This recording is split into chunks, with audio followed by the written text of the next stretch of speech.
आदरणीय धर्म प्रेमी सज्जनों, सादर नमस्ते। मैं जेठालाल विश्वकर्मा आप सभी का हार्दिक स्वागत करता हूँ। रामायण अयोध्या कांड सर्ग 74। महर्षि वाल्मीकि जी रामायण में आगे कहते हैं, तब पुरुषोत्तम श्री राम राजकुमार भरत से कहने लगे, मनुष्य सूर्य उदय और सूर्यास्त होने पर आनंदित एवं हर्षित होते हैं, परंतु उनकी आयु प्रतिक्षण घट रही है। इस तथ्य को वह अनुभव नहीं करते। नई नई ऋतुओं के आगमन को देखकर मनुष्य प्रसन्नता प्रकट करता है, परंतु इन ऋतुओं के परिवर्तन से प्राणियों के प्राण क्षीण हो रहे हैं।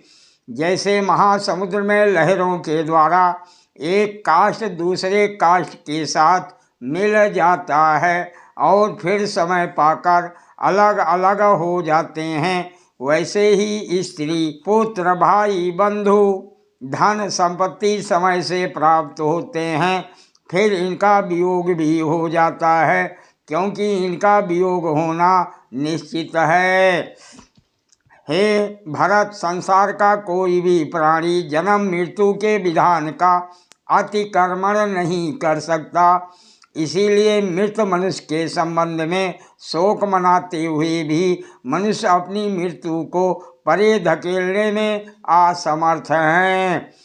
जिस प्रकार मार्ग में जाते हुए यात्री दल को कोई मार्ग में बैठा हुआ मनुष्य कहे कि मैं भी तुम्हारे पीछे पीछे आता हूँ, उसी प्रकार पहले जाने वाले पिता पितामह आदि जिस मार्ग से गए हैं उसी से हम सबको जाना है। अतः इस अपरिहार्य गति के लिए शोक करने से क्या लाभ। जिस प्रकार नदी की धारा आगे ही बढ़ती जाती है, पीछे नहीं लौटती, उसी प्रकार आयु को क्षीण होते देखकर अपने आप को सुख शांति के साधनभूत धर्म कृत्यों में लगाना चाहिए, क्योंकि मानव जीवन सुख शांति की प्राप्ति के लिए ही मिला है। महाराज दशरथ जी अश्वमेधादि अनेक प्रकार के यज्ञ कर नाना प्रकार के भोगों को भोग तथा उत्तम दीर्घायु को प्राप्त कर स्वर्ग सिधारे हैं। मेरे और तुम्हारे समान वेद शास्त्र का ज्ञाता तथा बुद्धिमान कोई भी ज्ञानी ब्रह्मलोक बिहारी महाराज दशरथ जी के लिए शोक नहीं कर सकता। तुम स्वस्थ हो और शोक को त्याग कर अयोध्यापुरी में जाकर निवास करो। हे बोलने वालों में श्रेष्ठ, पिताजी ने तुम्हें अयोध्यापुरी में स्वतंत्रता पूर्वक निवास करने की आज्ञा दिया है।